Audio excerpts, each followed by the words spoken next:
تحلیل کندل ها. مبحث اول تحلیل بدنه کندل هست بر اساس رنگ. سبز بود صعودی و اگر قرمز بود نزولی. مبحث دوم تحلیل سایه ها.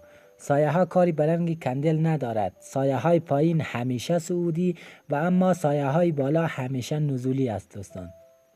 نکته ای که باید در نظر بگیریم همیشه هم بدنه و هم سایه را با هم در نظر بگیریم و دیدگاهی ترکیبی داشته باشیم.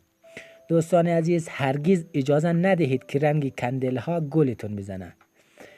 حالا بیایم بررسی کنیم.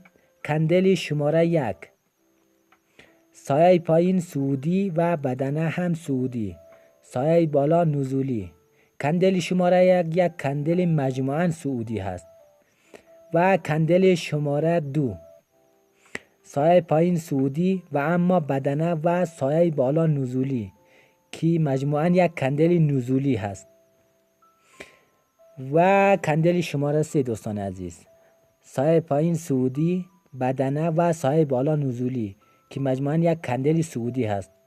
و همچنین کندل شماره 4 بدنه صعودی و سایه بالا نزولی که مجموعاً یک کندل نزولی هست.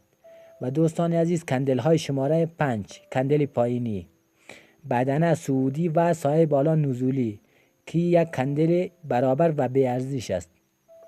دوستان عزیز کندل های شماره 5 کندل های برابر و بی ارزش هستند. دوستان عزیز ما را حمایت نمایید تا ویدیوهای بعدی منتشر گردد.